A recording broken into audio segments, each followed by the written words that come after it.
In this video, we're going to look at that question. I feel inferior.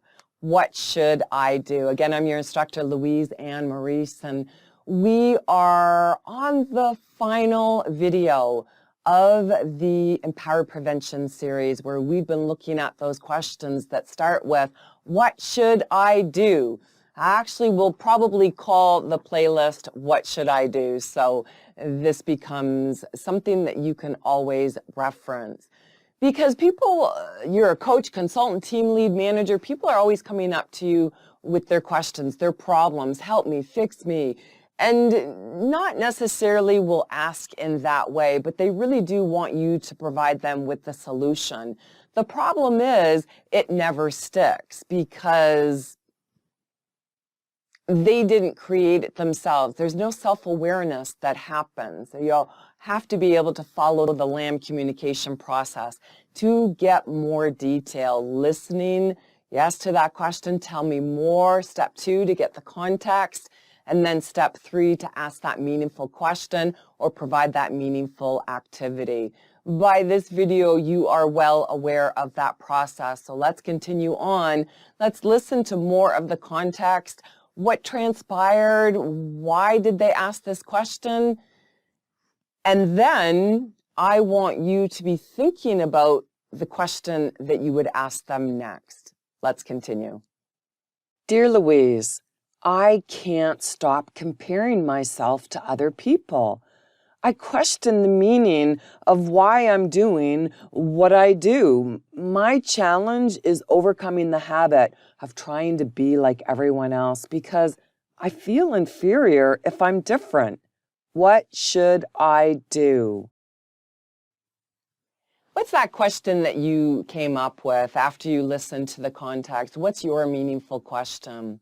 Well, make sure you write that down because I want you to really start trusting your gut response, the first thing that you would say. But here's a great question if you couldn't think of something. What's in your way? When someone feels inferior and they're trying to get over that habit, they truly might say to you, I just told you what's in my way. And then you can respond, but what's really in your way? And they might look at you, and that gives them pause for thinking, well, I don't know. And then you can continue on. Why do you continue to compare yourself if this is a bad habit? What's in your way? What's stopping you from letting go of that habit? And then it gets them thinking. Because never be afraid of someone's reaction or response to a question that you ask. Never be afraid. Remember, it's listening between the lines. It's listening because their tone of voice, their reaction, their body language, their facial expression, and reactions and responses, and what is bringing that about.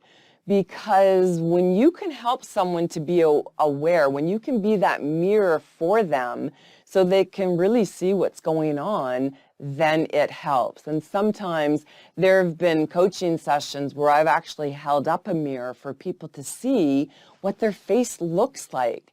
And they're shocked. They have no idea that this is how they've responded, and they can see that internal anger or resentment. Why would you ask? And why was I triggered by that question? And it's all about self-awareness because that's empowered prevention.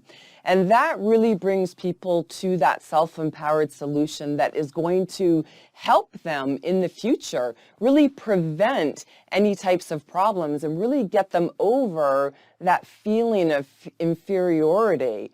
And it is about the meaning that people give to everything in their life, the meaning that they attach to the comparison. Why are they comparing themselves, and what meaning do they give? And what is their measurements and the standards that they are basing that on? And as we continue on with our next series, we are going to be looking at that because the meanings, the interpretations, the beliefs that people have, if they're not able to really look at it and decipher it and get to the heart and root of the meaning, then they will never move forward. And that's typically what's in their way, the beliefs that they have about why they're inferior. So if you have not subscribed yet, make sure that you do as we continue on with this video. I'll share with you where you can get the activity. Yes, I've included an activity that works with this question and gets to the heart of the matter.